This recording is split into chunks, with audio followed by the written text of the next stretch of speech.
you can't Niba? So you pretty much flow with the goal. I come to the right place then. Post Rolls Jiu Jitsu podcast.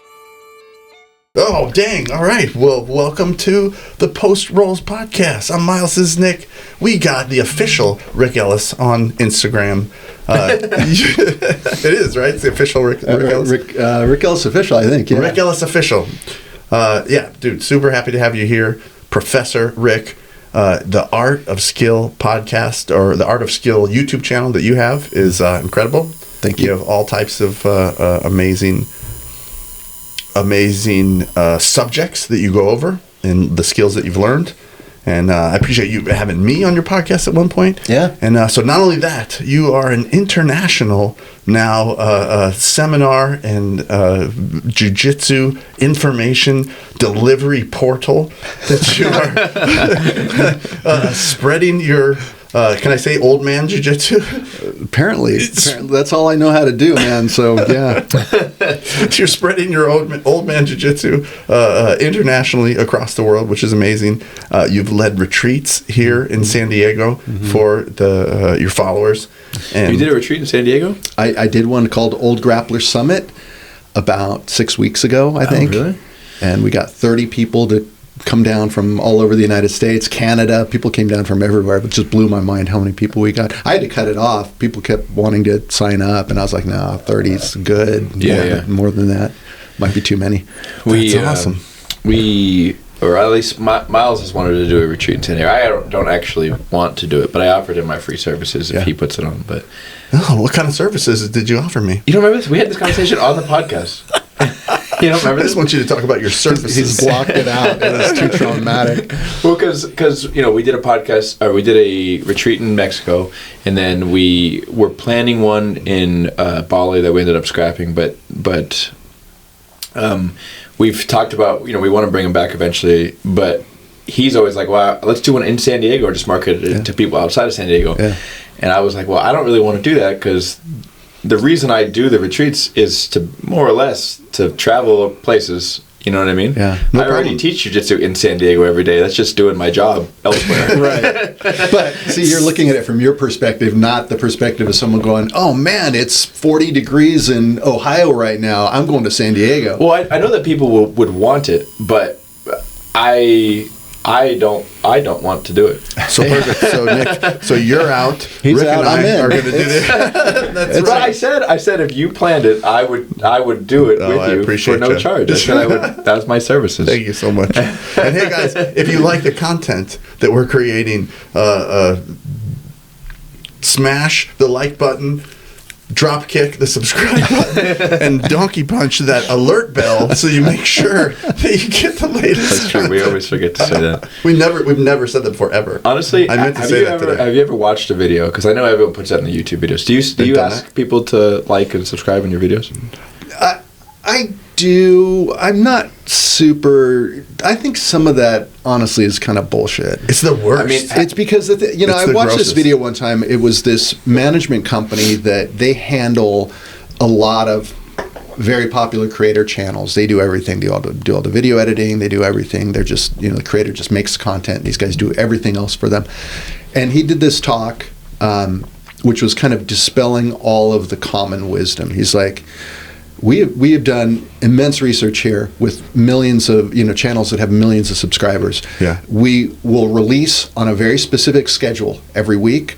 Here, we'll just put it out at the middle of the night. Whenever the video is done, we just put it out. Mm-hmm. No difference whatsoever.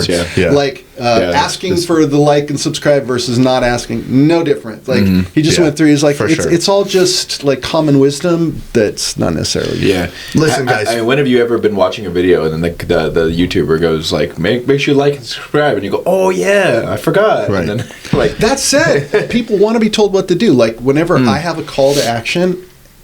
And people will go buy that thing or they'll do whatever it is that I'm pushing. So to some extent, people do need to be kind of told, hey, go over here and do that. Yeah, I think like man, this is way worse than it normally is, huh? It is, yeah. So listen, guys, guys at home, if we get 1,000 likes on this video, Nick is going to snort my dead grandmother's ashes. I know it's getting. We're going deep. 1,000 likes. 1,000 likes. Maybe 1,000 subscribers. It's beyond peptide therapy now. Grandma's ashes. It's nothing but collagen going straight to his Anyways, I don't know how we got there. Sorry. we never asked anyone to like and subscribe before. I thought we had to come strong. We do always forget. So how did the retreat go in San Diego? Where'd you do it? Where'd you teach out of? I did it at Clark's, and nice. I found it was a 3-day event, Friday, Saturday, Sunday, and all I did was find slots in Clark's schedule that allowed me to grab a couple hours here, a couple hours there, a couple hours there. So it was like Friday and then 2 in the afternoon.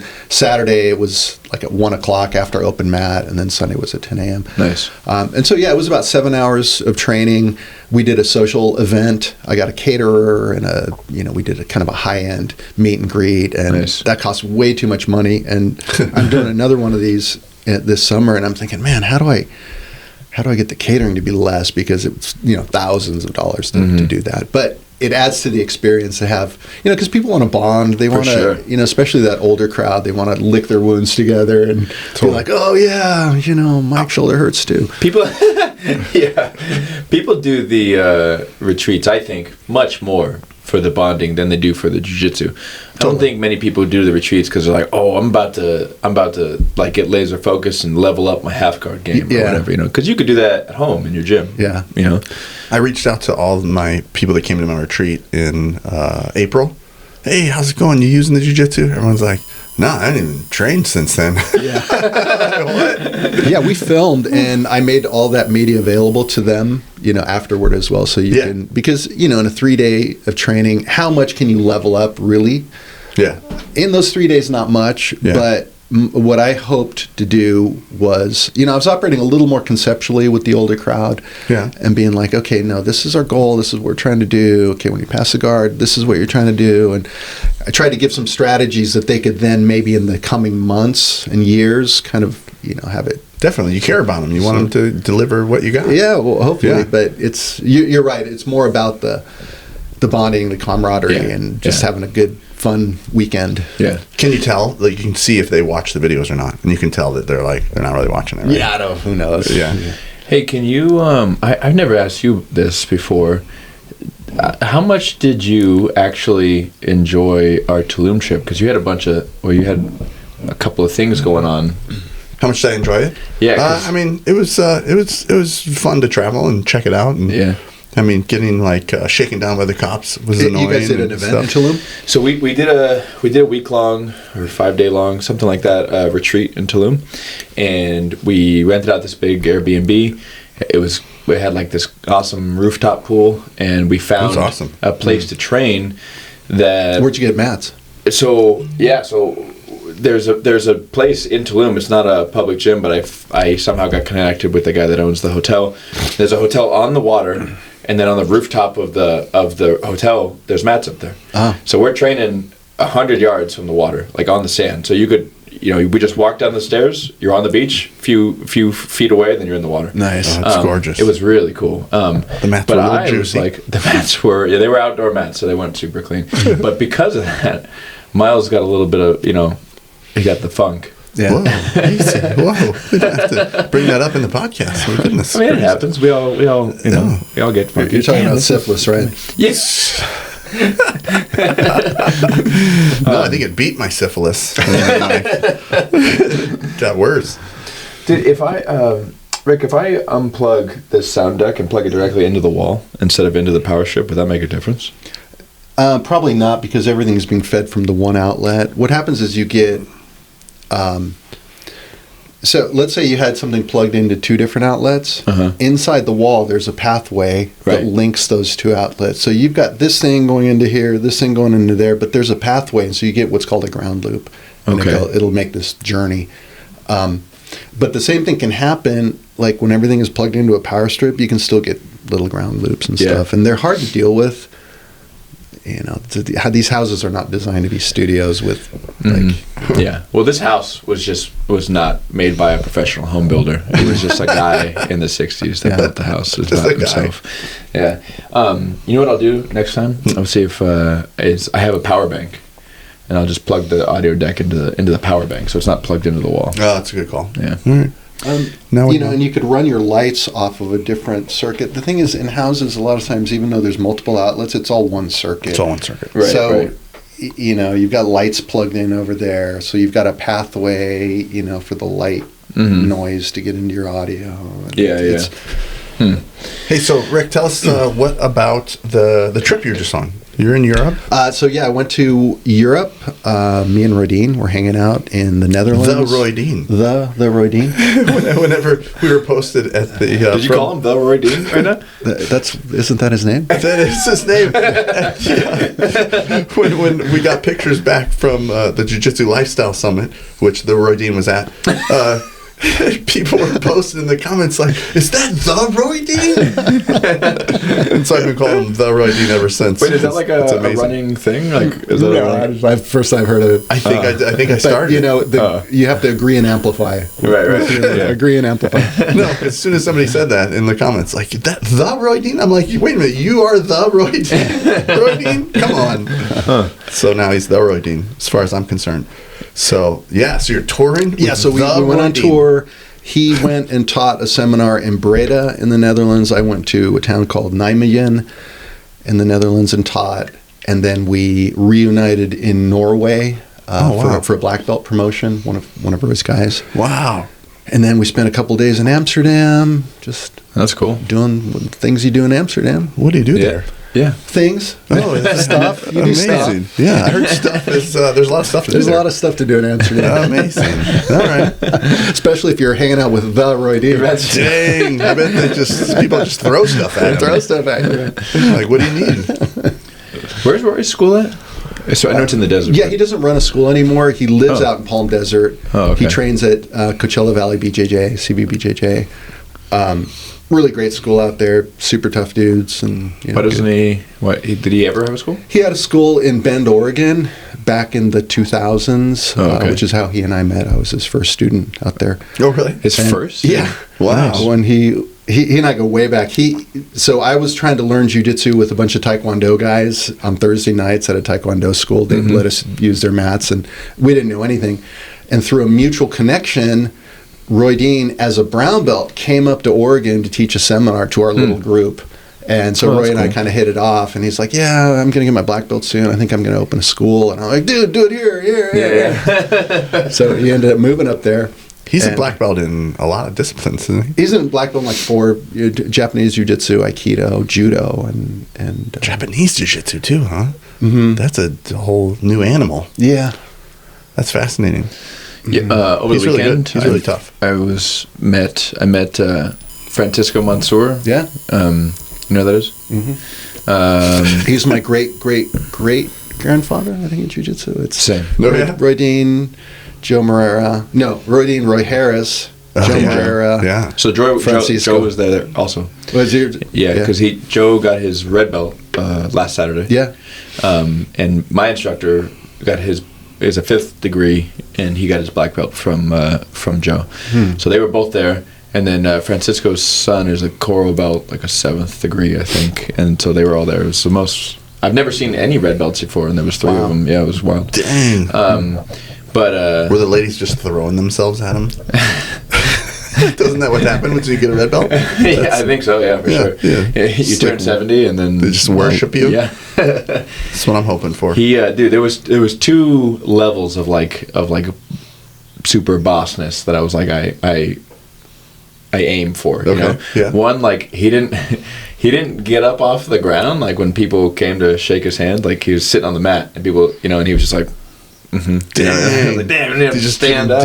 Dude, the belt weighs too much. Right, yeah. And then also, like, Thor's when you hammer. get to bring a chair on the mat, that's when you know you've reached Grandmaster status, right? Like, you brought a chair and no sat tennis on balls it. or nothing. Like Elio Gracie style, yeah. Wow. But anyways, the reason I brought that up is I asked him about the differences. Like, I was like, how much different was Elio's Jiu Jitsu from the original Jiu Jitsu that he learned. Okay. And so I know, like, so the old supposed history is that he learned it from Maeda. Yeah. Sure.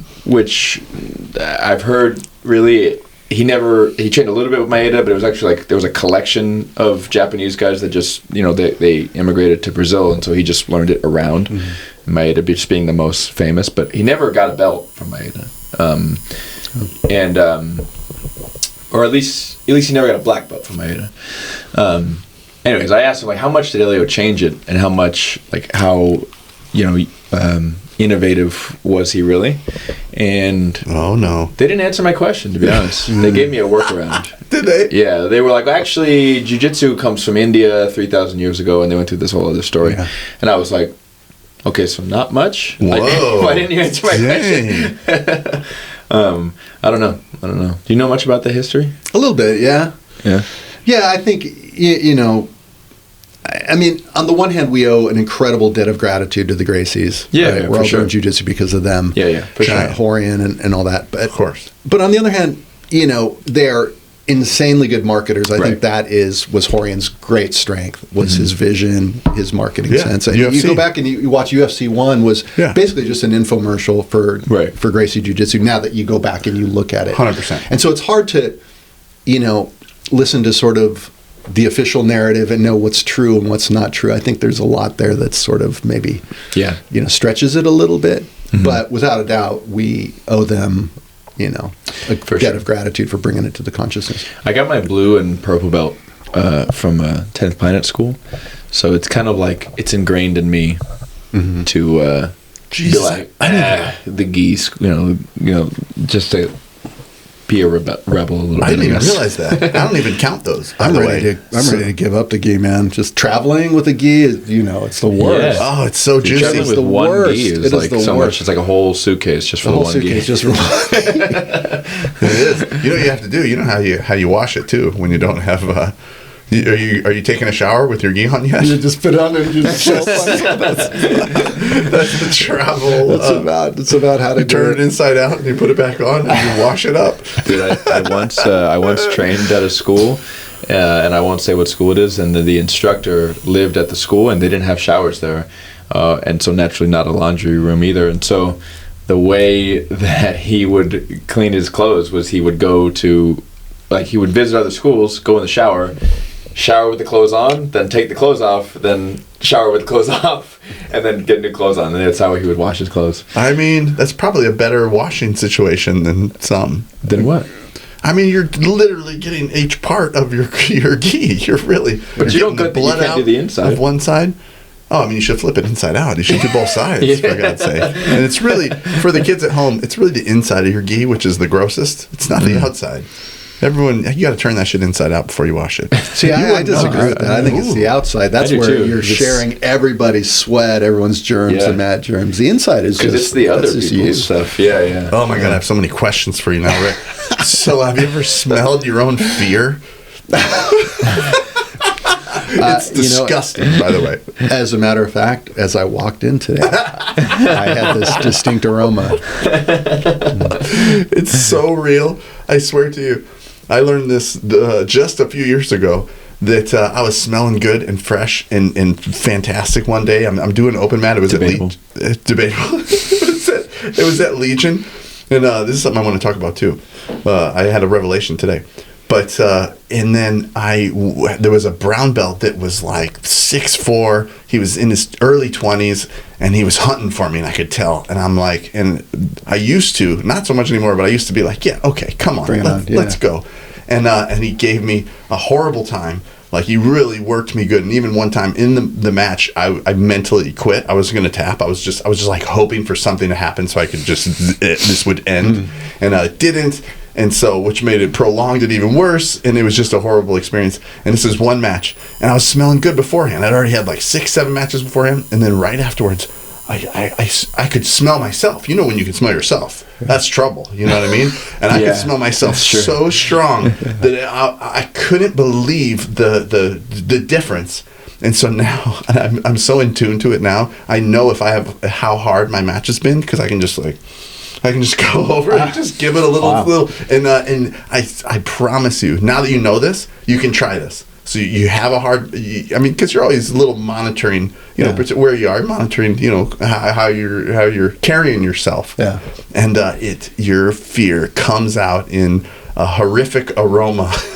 Wow, who knew? You learn something, you guys listening to this podcast, the nuggets of wisdom that you pick up. I hope you have a notebook, guys. Yeah, that's right. Your fear stinks. and I think it happens to all of us, so turn your gi inside out. I'm just jealous that you're rolling, because I dislocated my clavicle a couple months ago. Oh, did you? I have not been rolling. And how'd you do that?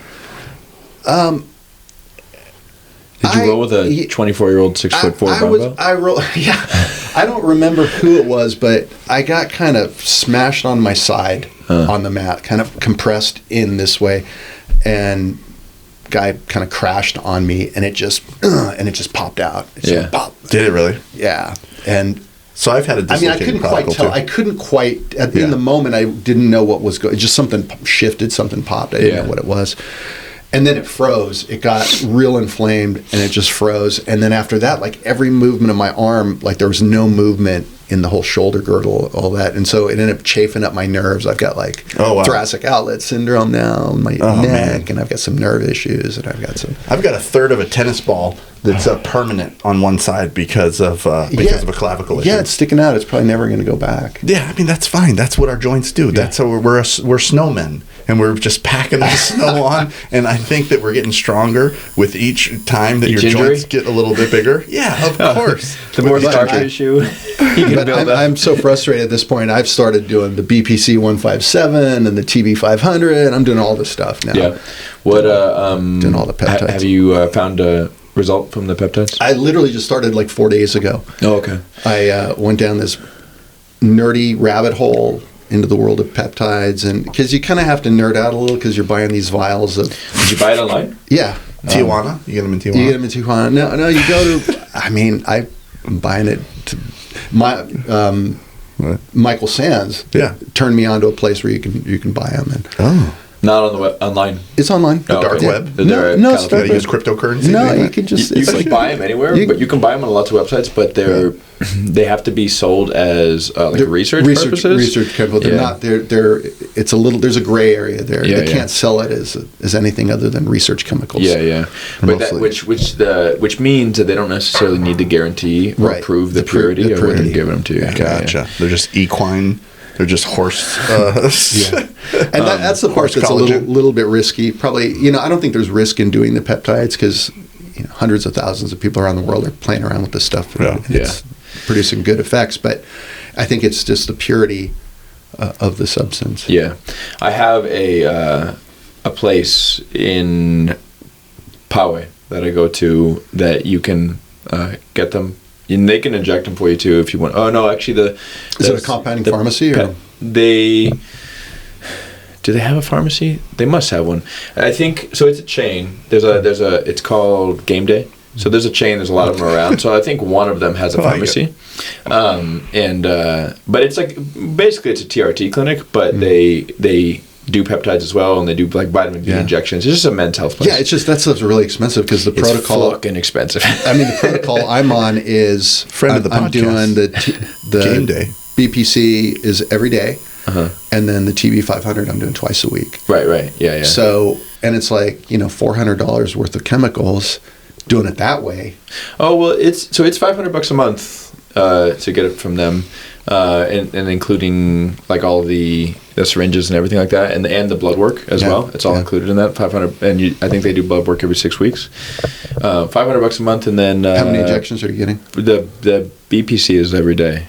Yeah. And where do they inject them? And you do it in 6. No, you inject it yourself because you can go in, but it's every day, so you don't want to go in every day. Just and you're fat. Ooh, I guess I'd have no place to inject. Yeah, that's why I can't take them. Yeah. So, you're rock solid. Can I inspire you for a moment with the clavicle injury because I had it? Yeah.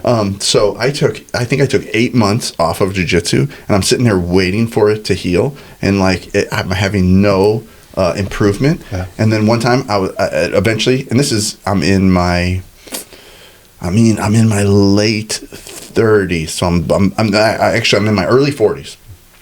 And so finally I decide, okay, it's not healing. I'm still having trouble. I'm just going to go back to jiu-jitsu. And I was even in somebody's guard at points, in a full guard. Yeah. And I remember with Luke in San Francisco, Ralph at Half Gracie's, and which is he's a super good black belt. And I would dislocate, and I would have to like pin him down with the other hand, opposite hand, and then like put it back into place, click. And but 2 weeks into training again, it repaired itself. It started to come back, and so I would encourage you and anybody listening, man, these injuries Active that we have, recovery.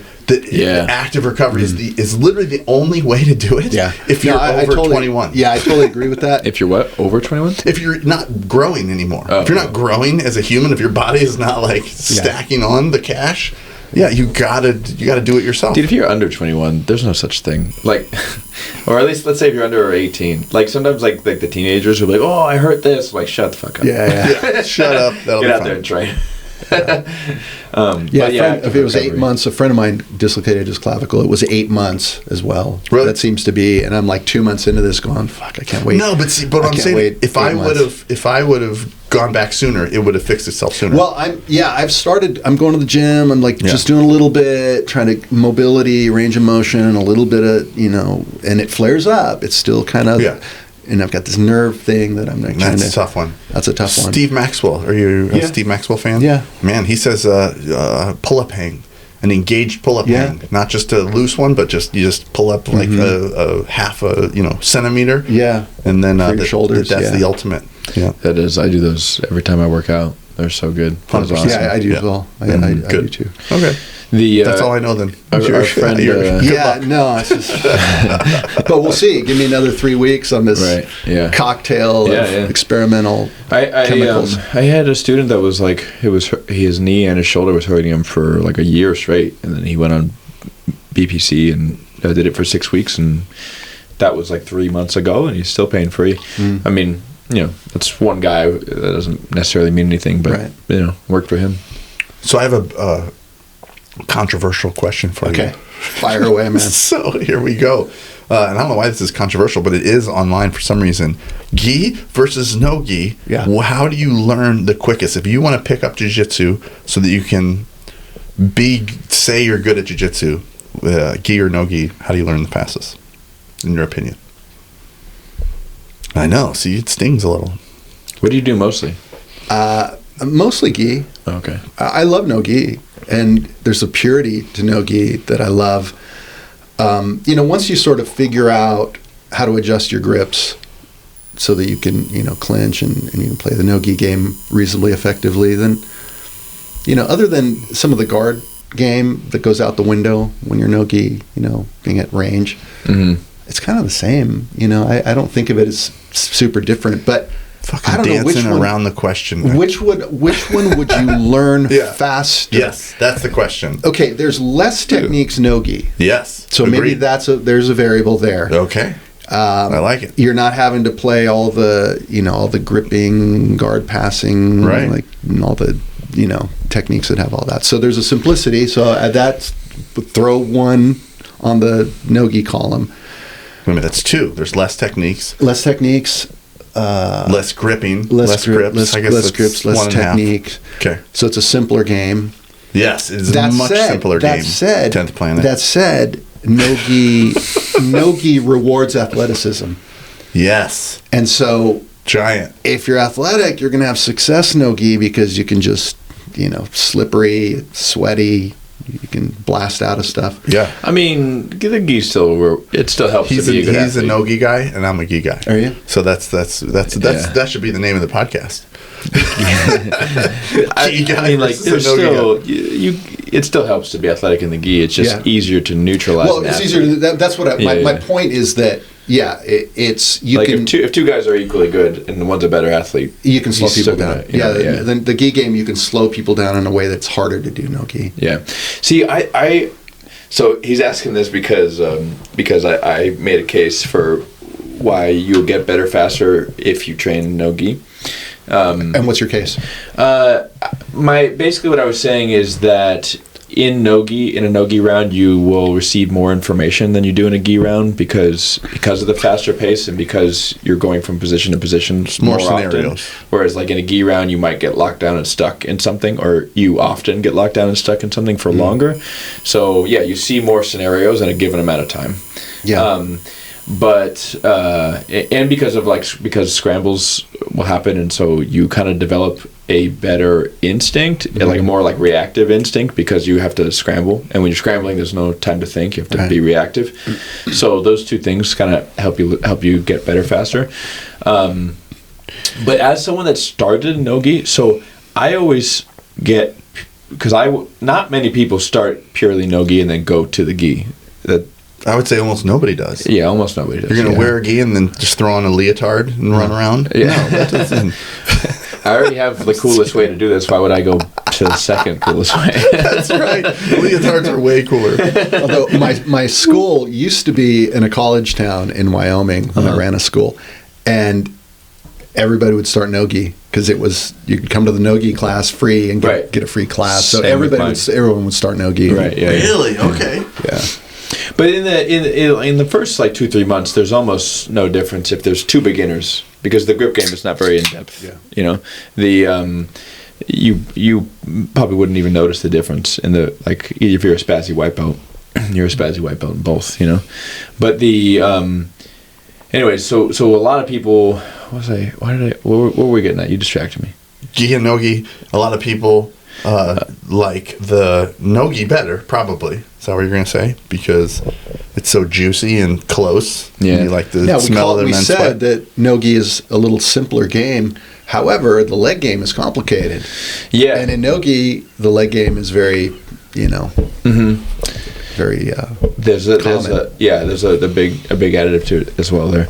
But what I was going to say is that I feel that a lot of people, and I'm not saying this may not be the reason for your argument, but a lot of people make the case that, in the gi you can slow people down, and I would say you still can in nogi.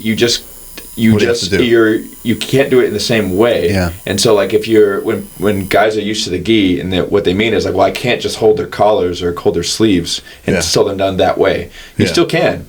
You know, like I'm not a fast person, and my whole like game is like built around slowing people down. Yeah, me too. I just do it with underhooks and clinching, and deep half guard. You know my favorite slowdown deep in that half guard as you can get is hoisting people's hips off the ground.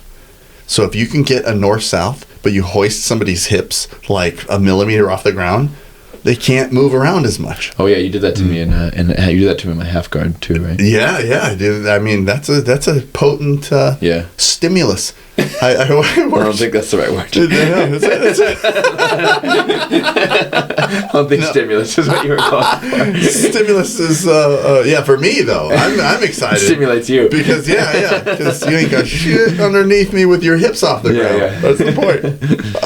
No, but that's the case that I was making. But honestly, they're both cool. And I feel like what it is just if you do the gi, you're going to get better at gi. And if you do no gi, you get better no gi. Gross. Depends on what you like. You're going to get better at both.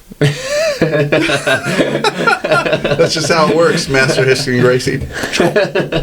I don't know. I'm ready to throw the gi away myself. So Are you really just for traveling? Just for traveling. Yeah. And there's a purity. There's just a purity in the no-gi game that I think kind of appeals to me. Dude, spats take up such little space, and you don't need shorts over your spats. Everyone knows that. You don't need anything. That's right. Nobody's wearing a leotard in the streets, You don't need underwear under the spats. You don't need anything over the spats. Just thin spats. I have to wear underwear under the spats. Are you not wearing under the spats? You got the helmet just showing? You just got the Brazilian style. Just, no shorts. Just full leggings with the helmet showing. Brazilian style. Lord of mercy. Oh, dude, you remember we come to the art of skill. The retreat. If you're interested in the helmet showing with full spats. We both know Elliot Marshall. Yeah, of course. And when I was training in Denver, he would occasionally run pro practice for Elevation Fight Team, like it was grappling day. And I remember, I never realized how weird it was being in a pro practice. Yeah. But everybody wore the tight booty shorts. Oh, you know, did like they? the GSP, like the Valley Tutor shorts. Yeah. Everybody wore those. If you weren't wearing those, you weren't very cool. Oh, really? Yeah. Well, it's effective and it's slippery. It's helpful. And if you shave your legs like you're a cyclist, and you got booty shorts on, shit, you can't grab your legs at all. It feels like you're wearing lotion. Yeah. You probably are wearing lotion if you do that. So anyways, everybody would wear those, and I remember this one guy didn't have a cup on, and I also never wore a cup, so I guess my dick was probably out the whole time. But Elliot calls him out, and he's like, "You can't wear those shorts and not wear a cup. I can see your small dick from here." I was like, "Oh my god!" Like, fuck. Dude, I hope your dick is small when you're grappling. Your dick, listen, your dick should suck into your own body if you're grappling with men, right? Yes, combat cock. Right, it sucks in like a turtle and then it disappears. 100%. It shouldn't just be hanging out there. Like there's things going on that would get in the way. Yeah. What do you think? What do you think about What's that? your 2 cents on that, Rick? I'm learning things. I am learning things today. Josh Barnett coined the phrase "combat cock." When they asked him, like, "Do you wear a cup?" He was like, "No, I don't need to wear a cup." They're like, "What are you talking about? You're a giant human. Why isn't like that dangerous?" He was like, "Yeah, it retracts. Like that's how they work. Like a turtle head, it just goes into its shell." But, I mean that's true. I mean, I used to work. I used to not wear a cup though. Do you wear? Not you encourage? Jiu-Jitsu. I mean, you can't. Because then everyone would wear metal Muay Thai cups and crack everybody's arms with arm bars. Cups are not allowed in jiu-jitsu competition. That's what I mean. Yeah. I remember. So now you want a little vulnerable, like coin purse and like a little sausage hanging out? No. But if you're sparring, if you're doing MMA, I mean, you should wear a cup. Yeah. You should wear a cup if you're playing soccer, lacrosse, like every other sport, anything that. But you're just as likely to get hit in the groin in grappling. You know, it happens once in a while. You got to work. I don't. I've never been hit in the groin. I mean, you've never been hit in the groin. I don't think so. When I stopped, and I was a religious cup wearer. You can't. It retracts. Yeah. No, are you kidding me? Yeah. I'm a full. I change my pronouns as soon as we step on the mat. It's she and it because I'm the she. Anyways. I forgot how we got. That's how it works. That's how mine work. Anyway, I don't know. I once took a spinning back kick, like heel of the foot directly to one single nut. Oh, did you really? Worst thing that's ever happened. And you still have kids. And actually, I thought because it hurt for. Did it really? Months. Did it really? Yeah, for months. I always thought like when it's time for me to have kids, I may have an issue. And it wasn't. Are you taking that awesome sweatshirt off? You got to show the camera how dope that sweatshirt is. Well, the sweatshirt's good, but my clavicle, I can't put my hands over my. Oh no! Do you need help with your sweatshirt? Oh my God, your dirty clavicle. It is so fucking annoying. Is it really? We can help. We can help if you need to hurt yourself. Yeah. No, we're with you. We're with you. No, this is. Tell me what you need. I'll do it. What are you gonna do? No. I mean, I was waiting for your clavicle to pop while you're doing that. No, it's out. It's out. Oh, what's this one? You got so you have that's a Rodin shirt. Is it? Yeah. You have super fresh gear on your website. You've got a bunch of cool shirts that you've. It's all my own stuff, man. I know. It's so cool. Is your channel only jiu-jitsu? I thought it was a jiu-jitsu channel, but then Miles mentioned. Yeah, it seems to be. I've tried to kind of move beyond it a little bit, and then I get pushed back and. So what do you try to move into? What are your other... Well, I was kind of dabbling in sort of, health stuff and... That's what I was going to ask. The art of skill, like so outside of jiu-jitsu, what were your favorite things? Yeah. What was at least one of them like, man, you had a super insight that you shared with everybody and you thought it got a good reception? Well, it's just, to me, the YouTube channel is kind of an extension of my life. Yeah. In a sense. And so whatever I'm into in that moment is something that I want to share. So, for example, I got into fasting earlier this year, and I've been doing a whole bunch of fasts regularly. And so it's like info like that I think would be good for the channel. You look really healthy. Actually, the first thing I noticed when I saw you, was like, man, I'm leaner. Looking good. Yeah. I was, because my goal was going to be to compete at the Worlds this year. And I thought, no, I'm going to get down to 168. I was 168. Dude, I was 195. Like, you got a big frame though. Like 6 months ago, I was 195. Well, that was fat. 195. I was a little fat. Okay. I was a little portly. Where are you now? I'm 175 right now. Nice. Really? Good job. 175. So 20 Maybe pounds. And honestly, all of it, I used to intermittent fast. I did all the, low carb, all that stuff. But there's always that extra 15 pounds that never comes off, no matter how little you eat. Oh, so you don't mean intermittent fasting? No, I mean actually like 2, 3, 4 day fast. Huh. Yeah, just 2 or 3. Wow, nice. How do you feel strength wise? Incredible. Absolutely freaking incredible. The first 24 hours sucks. Because are you training while you're doing this? Yeah, I do everything. He can't relate because he's not metabolically flexible, so he needs to keep granola bars in his. I've been I've been on a mission to try to get to 16 hours, and I haven't done it yet because I just get too close to committing murder. What you need to do is you need to just man up.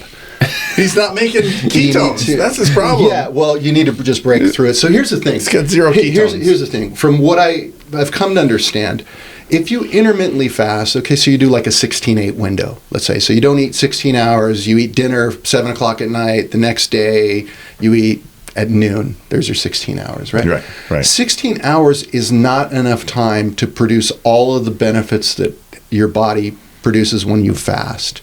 By hour 16, 17, 18, you're just starting to go into ketosis. You're not even fully in ketosis. Really? Eventually, your body goes into what's called autophagy. Autophagy is where all of the dead cells, all of the dead matter in your body gets consumed by your body itself because it's like, oh, I might not eat again. We need to become super lean. So it'll do that. You'll get a growth hormone surge. He's mostly dead matter. He's mostly dead cells and dead matter. But he doesn't he'll realize consume himself. Yeah. For sure. He should be 155. And so there's a ton of benefits. I'm mostly dead matter and chicken nuggets. Yeah. And you get a growth hormone surge, Yeah. and you get a testosterone surge. Because if On you day think about animals in the wild, predator animals, they're not eating 3 squares a day. Right. They have to go work and hunt, and if they would wither and if their bodies would get weak when they hadn't eaten in 24 hours, they would just die off. But I'm Italian, though. That's right. I mean, you can't help it. There's spaghetti so check this out. So the first 24 hours sucks because you do get hungry, and there's the psychological part of it that's the hardest. You don't realize how many times a day you walk into your kitchen, open your fridge, whatever, and then you're fasting that day, and you're like, I have no reason to go in the kitchen. This is weird. Like, there's a whole psychological. But if you can get to day 2. 36 hours, all of a sudden, boom, hunger completely gone, surge of energy, alertness, no brain fog whatsoever. All my systemic inflammation went away. For the last decade, I've been someone that I get up in the morning and my back hurts early in the morning. I'm like, oh, and I got to do my foundation training. I got to do my whatever to get going in the mornings. Once I started fasting, all that shit went away. Like literally after one fast, inflammation went away. Yeah. And I realized that there's things that I'm eating that are causing systemic inflammation. I don't quite know, I haven't got that all figured out. And so I've stopped intermittent fasting because I think it's pointless. If you do real fast, and I was doing like 36, 48 hours once a week. Every 2 weeks I'll do a 48-hour, 72-hour fast. And you feel insanely good. In fact, it's hard to start eating again because you're like, I feel so freaking good. Yeah.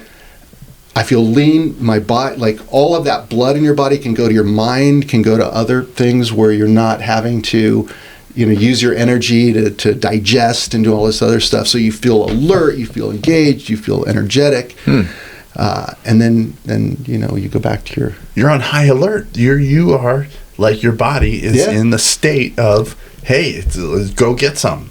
Your body turns into Jocko. Totally. And David Goggins is kicking you in the balls and like, we're going to go get whatever we need to get. Yeah. I've done a 3-day fast recently. Did you? And but I fast all the time. So, I mean, I do but I do a bulletproof coffee and then just I eat one meal a day sometimes and stuff. And so I I have ketone meters, Yeah. and so I can kick into ketosis super easy. Yeah, I find that once you start fasting regularly, your body can flip into ketosis real efficient. Right, metabolically flexible. So that's, I mean, I don't know. You're training. I mean, he's training 3 times a day sometimes. Yeah. And so I think that makes it tougher. Yeah. So I mean, because that's a very small Okay, but you're not minority of training people. every day. Do you train Sundays? Yeah. I train every day. He trains every day, Okay. 3 times a day sometimes. This guy. Okay. Are you willing to not train one day? Probably not. See, he loves it. He needs a fucking granola bar. I mean, but what I could do is I could not train for 24 hours. You know what I mean? Like I could do like a Saturday morning to a Sunday to a Sunday afternoon. You know what I mean? Just get a meal in after training. Because if I train, so we have a 6:30 class. I used to do 6:30, 10:30, and then 6, but now I go 10:30. And then I double up like 6:30. I go 6 to 8:30. So I just do a double at the end. Because if I would train the 6:30 and be fasted at that time, I would be so wrecked. Like my recovery was so much lower, just because without like any glycogen. He's not even muscle anymore. He's all tendons. He's just like his body's just moving around, connected together. But I don't. I think a lot of it's just not as because I definitely have like a food addiction, like a psychological addiction. So I don't know. It might just be because I'm never hungry, just because I'm always eating. Yeah, you know. That's a psychological. To me, that's the hardest part because and I notice it like when I fast. And then I come off of the fast, I try to stay keto because I'm like in that mode. But then at some point, after 2-3 more days, I'll go back to eating that first bowl of ice cream or that first whatever with sugar. And it's like cocaine. It's like you get this surge of just like, whoa. Yeah. Do you know what I'm talking about? Yeah, I mean, I'm so sensitive to it because I've done 1 meal a day for a long time. And so Where almost like you just want to start, I need more of that. Oh, like your body says, it's like a weird. Oh, I absolutely crave sugar to like, I mean. And so if you're eating all the time, you're never giving your body's always in a state of elevated insulin. So you get a little drop in that, you're hungry and you eat, a little drop in and you eat. And so you just have to break through that. What else can you do? I mean, so there's a lot of cool. I'm going to do it. I'm going to try it. So you could also try the Victor Longo protocol. He runs the Longevity Institute at UCLA, I think.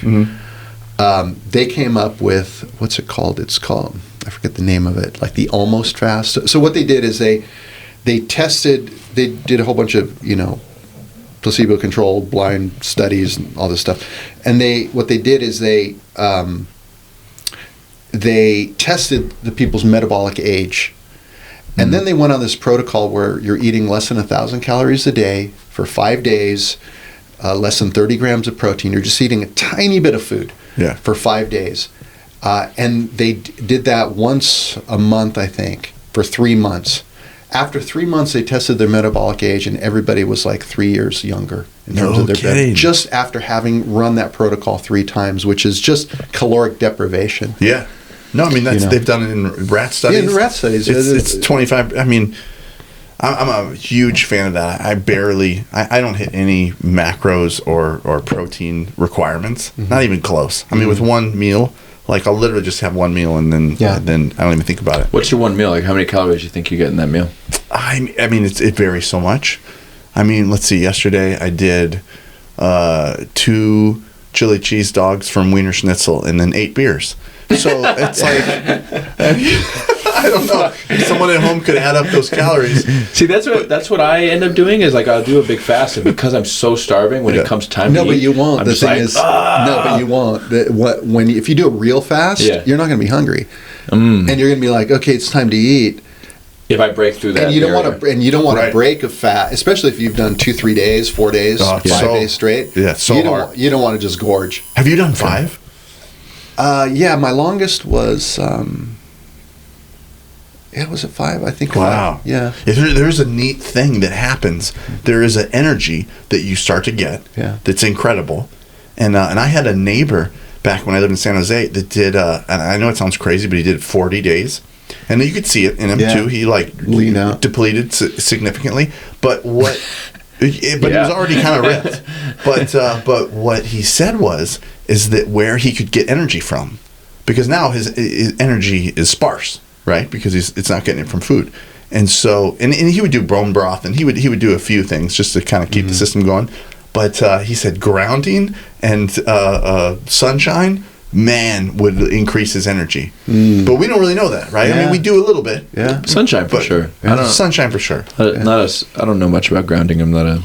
Oh, I'm buying everybody grounding mats right now. I just got We're my all mom one. electrical, man. We are electrical creatures. Yes, you into it? Grounding's a I'm real into deal. all that stuff. Yeah. Yeah, really? So I don't really understand it. On a surface level, it seems like woo-woo, but I know nothing about it, so... I mean, you just get a little electro reader. You just get like a universal electric reader, and you can see the energy that's coming off of you.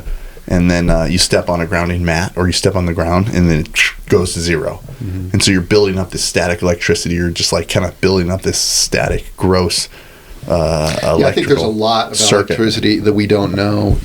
Things like propulsion systems and all kinds of crazy technology that... Oh, propulsion systems. Uh-oh. Now we're getting into aliens. And we don't even know how to get rid of Helio Gracie over here. He's so much more active today. I'm really... he's into this. I feel bad. Because Rick was talking shit about not respecting... I respect those He's guys. upset that you're going to the... Yeah, you're going to Nogi. I think the fish story grows in time. The fish story grows, but you still admire. Oh, there he is. See? It's like, yeah, that's what's up, Rick. What are you talking about? So you started making some content on fasting, and people were commenting like, "Where's the jiu-jitsu?" No, actually, that went over. No, I mean, I've done videos on whatever. That was just an example of whatever I happen to be into in that moment. What's your subscriber count right now? You're at 50K. It's like last time I 50. saw. Yeah, it's like 50. Baby. Nice. How long have you had your channel? 4 years. Oh, nice. Heck yeah. I mean, especially for something that's like so super cool. Like you could put cat videos, you could do weird stuff, and like we get it. You can like give away stuff nonstop. Yeah, we get it. That grows your channel. But to actually give information and to create a following that's not, a bunch of bots or just a bunch of goofy stuff. I mean, I feel like that's what you've done, and much respect for that too. So yeah, you got one of the coolest jiu-jitsu channels. I'm trying, man. It seems, I always feel like it's a little bit ludicrous. I'm like this, I'm this old guy that does jiu-jitsu, and I will say that, maybe my orientation on the channel is a little skewed toward the older grapplers. I don't try to push it in that direction, too much. It just happens organically. Yeah. And if I look at my viewer stats, my biggest demographic is the 34 to like 45 or 5 to 44 age, in that range. And then the next one would be the 40 to 50 range. Really? That's your so it's a little bit early. It's a little bit younger. It's a little bit younger, but I think that's just virtue of the fact that there's more people in that group that train jiu-jitsu. So it's just a bigger thing. But what I've noticed on my channel is that the older crowd is much more engaged. Like they want to comment, they want to tell you how old they are, they want to tell you about all their injuries, and they want to.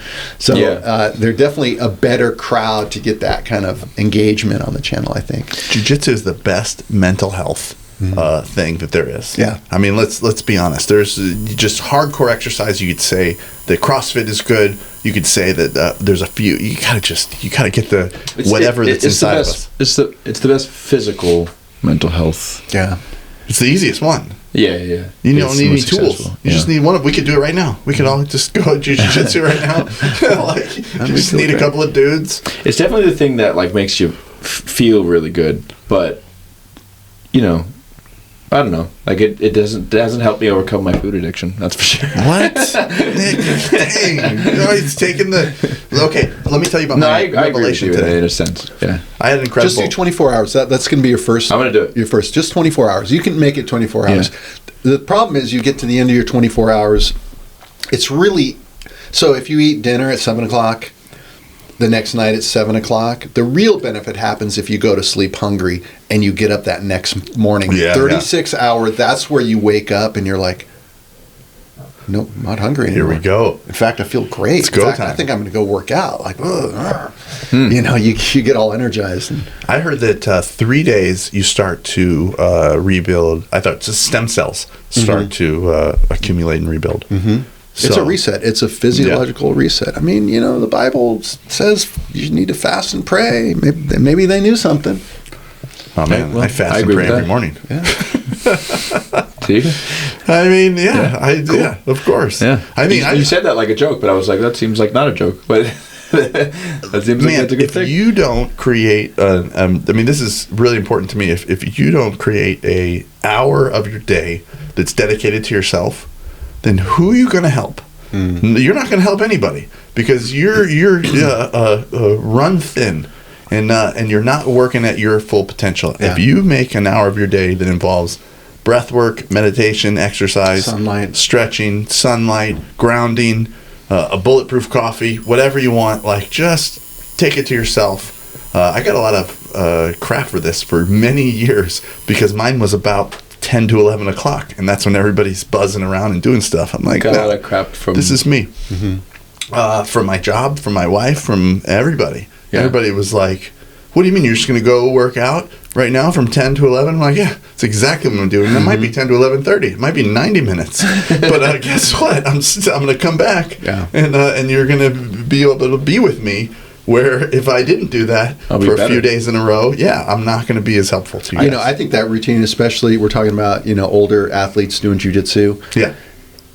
Everything matters. All those details Hey, real fast, matter. before you go, Yeah. before you continue, just because I want to hear this, but also you're faced away from the camera. Oh, So in case you say be something sexy. super awesome, Scoot I in and want be to clip it. sexy. You know? Yeah.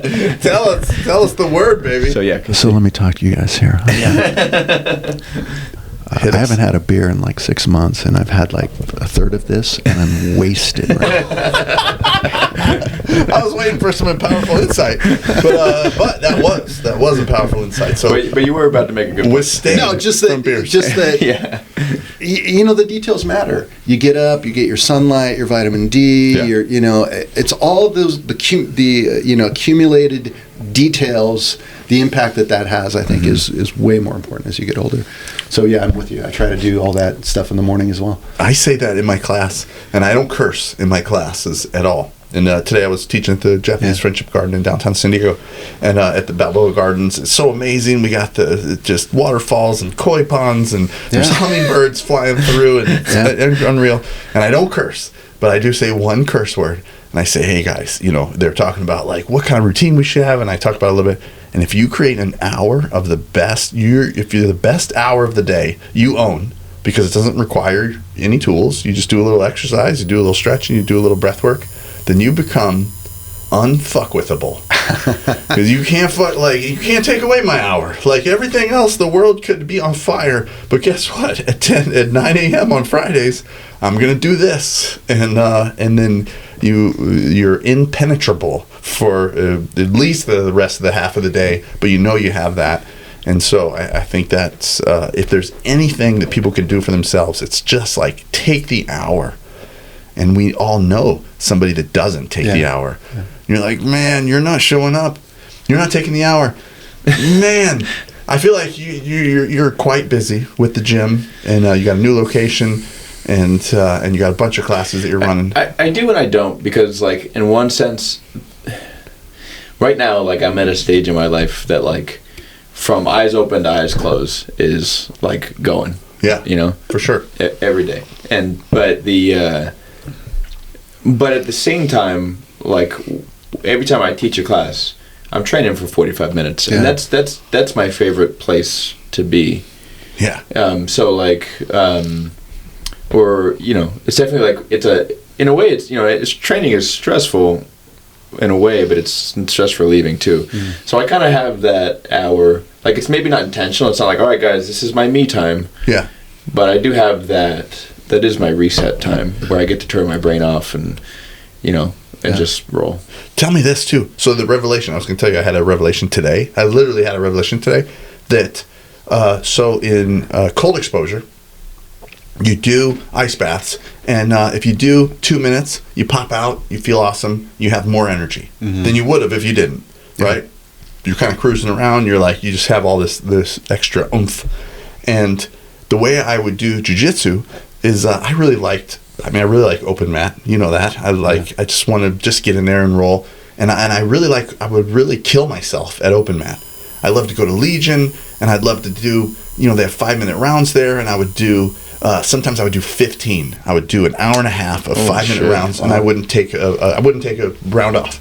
Yeah. But I loved it. And then afterwards, I'd fall asleep in my car because I was just like, I was a mess. And I could help nobody the rest of the day. And that's, that started in the afternoon. I would get in trouble. My wife, I would fall asleep in the car till dark. But that's kind of, if my jiu-jitsu class wasn't like that, sometimes I would get frustrated because I wanted to kill myself. But what I realized just today is that it's very similar to an ice bath. If I did a minimal amount, just enough to get everything moving, man, I had more energy. Yeah. I was so excited to come see you guys. Sure. And that is, I think there is a lot of people out there, I really do, that don't realize that exercise will build your energy, and now you have more energy for the day. So you don't have to, you can take the early morning class, and you can do 3 rounds. Do 3 rounds at the end of class, and now you're kind of pumped, and you can take that energy into the day. Yeah. Otherwise, it depletes it a little bit. Yeah, for sure. Yeah, and that number of rolls, that's going to be different for everybody. It is. Yeah. As I get older, 3-4 rolls, and I'm like, that's good. That's good, man. Yeah. I don't want to just have to go home and take a nap because I'm tired. Yeah. So you guys knew this already? Yeah, 6 is my magic number. When I get 7 rolls, the difference between 6 and 7, that's I'm going to need a few hours after this. Yeah. You know 6 5-minute rolls. I can do 6 6-minute rounds. Okay. With a good 90-second break. Not like back 45 minutes. With a good 90-second break. And then I can shower and go do something. 90-second break? Who does 90-second breaks? It's a 1-minute break. So it's 45 minutes. Legion is a 1-minute break. Yeah, 6 sixes. But I have 45 control of my minutes. own clock. You know? That's true. You do an hour and a half. You do a minute and a half break. I think we do a minute 20. Oh, respect. I like that. Because with a 1 minute, at my school, I pair people up intentionally. I don't just I tell everyone find a partner, but then also I look around and I'm like, no, you guys shouldn't. No. So it takes me that minute and a half to get everybody ready to go. You want to know a cool fact? I've played with heart rate monitors for a long time, and I've tried to get my heart rate from in the 150, the high one, whatever's high for me, to under 100. And because I feel like that's a good release. Yeah. And it's impossible to do in a minute. It's literally impossible to do as far as I can tell in a minute. So you can't go from 150 to 100 in a minute. It's very difficult. Yeah. I'm maybe a younger man. I'm I'm nearly 50. But GSP used to say that he can do it. He could get back to his resting in 1 minute.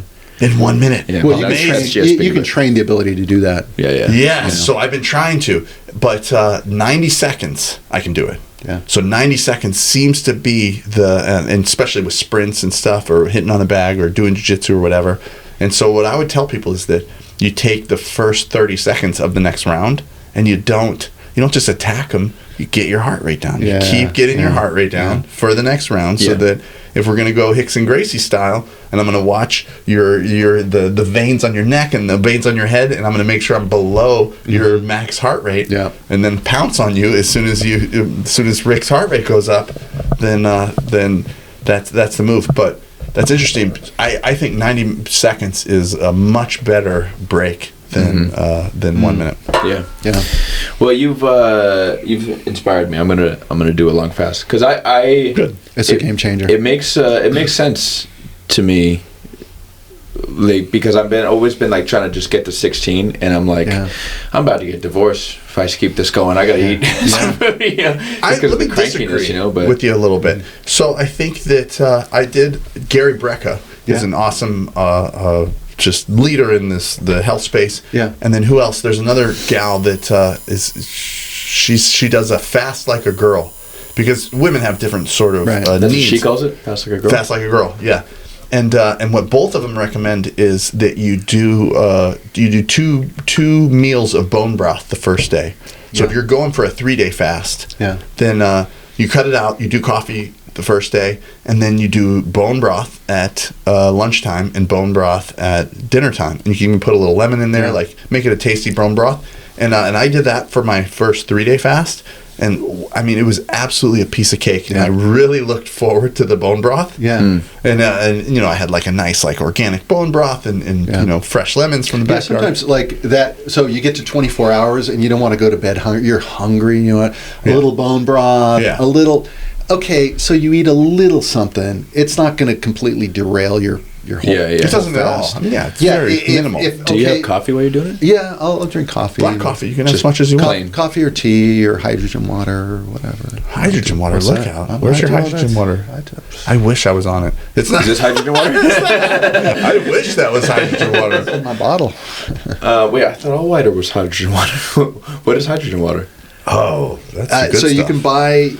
You can buy water bottles or like pitchers, and there's like a little electrolysis grid in it that puts hydrogen into it. And I don't know exactly how it works, but there are something like 1,400 studies on hydrogen water, and you get a lot of positive benefits for your microbiome, your gut, brain but what plasticity. What is it on a chemical level? Because water already has hydrogen in it, so it just gives it more parts per million hydrogen. It's the end of a. It's like H3O, something like that. Yeah, it's the end of probiotics.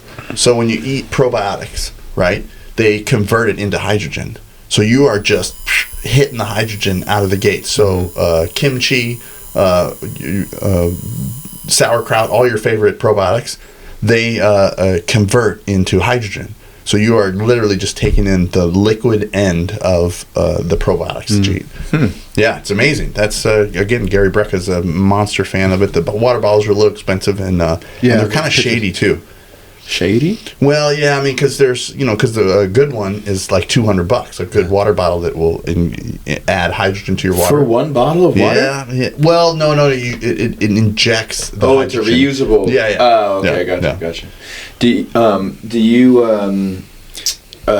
you take, what do you take in when you're doing a longer fast? Do you do like you mentioned, bulletproof coffee, like no fats? Can you get a little coconut oil in your coffee? Sure. I mean, I'm not.